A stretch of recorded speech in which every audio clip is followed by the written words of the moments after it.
दीपक जी जबलपुर से। राधा वल्लभ श्री हरिवंश। श्री हरिवंश महाराज जी। महाराज जी, आज हम लोग ग्रस्त परिवार से हैं, ऐसे में रोज नए रिश्ते में बन जाते हैं। ऐसे में कोई छोड़ जाता है, कोई धोखा देता है, तो खुद को कैसे समझाएं और मन को कैसे सींचे और भजन में कैसे लगाएं?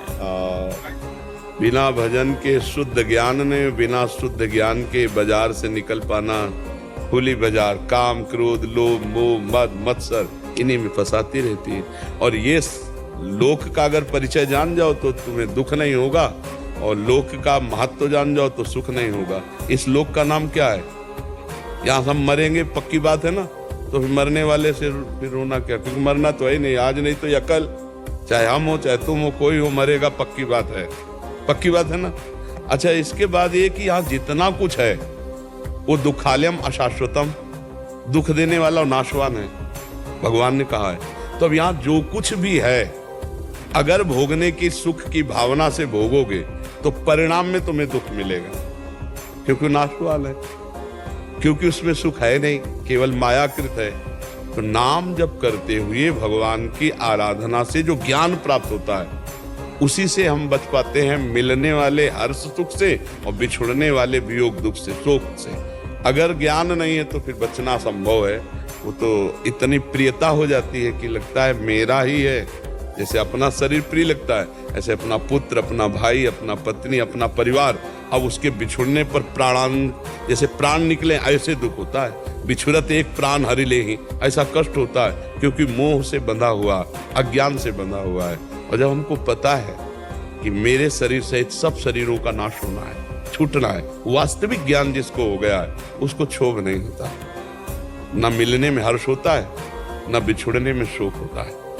मिल गए भगवान, चले गए भगवान की लीला। अच्छा हुआ, जो भगवान कर रहे हैं अच्छा कर रहे हैं, उसको हर्ष शोक, मिलन बिछुड़न, अनुकूलता प्रतिकूलता, लाभ हानि, जय पराजय, सुख दुख, इन द्वंद्वों से कोई मतलब नहीं रहता। किसको? जो भगवान का भजन करते हुए ज्ञान को प्राप्त हो गया। अभी अज्ञान की मोह की दशा है, इसलिए अब ये तो हर्ष शोक, लाभ हानि, दुख दुख, ये द्वंद्व तो बने ही रहेंगे। इसलिए खूब भजन करो, सत्संग सुनो, और दिमाग में बैठा ले रहो मृत्यु लोक है, सब मरेगा, यहाँ सब छूटेगा, क्रम बाई क्रम छूट रहा है। बाबा गए, दादा गए, पापा गए, मौसिया गए, चाचा गए, नए आए, उनमें फंसते जाओ, पुराने गए, उनके लिए रोते जाओ, ये खेल चल रहा है यार। तो इसलिए नाम जप करो, भगवान का जो आराधन है वो हृदय को पवित्र करके ज्ञान का उन्मेष, ज्ञान के नेत्र खुले तो बात समझ में आवे। फिर तो जेहि जाने जग जाए हेराई, जागे जथा स्वपन भ्रम जाई। इस तत्व के जानने पर ये संसार ऐसे खो जाता है जैसे जगने पर स्वप्न का कोई महत्व नहीं होता। ऐसे ही उमा कहूं मैं अनुभव अपना, सतहरि भजन जगत सब सपना। ये स्वप्न चल रहा है, न कोई किसी का मित्र, न कोई किसी का शत्रु, न स्त्री न पुरुष, एक सच्चिदानंद परमात्मा, उसी का खेल हो रहा है। एक का ही अनेक रूपों में खेल हो रहा है।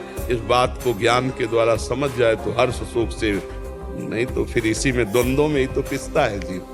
ये ज्ञान भगवान की कृपा से, गुरु की कृपा से होता है। खूब नाम जप करो, सत्संग सुनते रहो, शास्त्र स्वाध्याय करो, दूसरों की सेवा करो भगवत भाव से, सब में भगवान विराजमान, तभी ज्ञान का उन्मेष होगा। ज्ञान नेत्र खुले बिना ये स्वप्न नहीं टूटने वाला, बहुत जोर का दीर्घ स्वप्न है ये संसार, समझ रहे?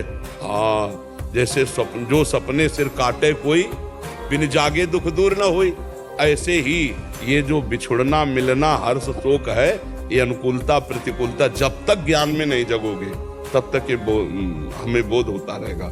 ये अनुकूल है, ये प्रतिकूल है, ये सुख है, दुख। जहाँ समतुल तो अनुकूल प्रतिकूल गया, वही द्वंद्व विमुक्ता सुख दुख संगई, गच्छन्त मूढ़ा पदमभ्यम, वो अव्यय पद का अधिकारी हो गया। अभी तो बहुत ककहरा शुरू है परमार्थ का। तो खूब नाम जप करो, दूसरों की सेवा करो, और भगवान से प्रार्थना करो कि मुझे वो ज्ञान प्रदान करो जिससे मैं हर्ष शोक से मुक्त हो जाऊं।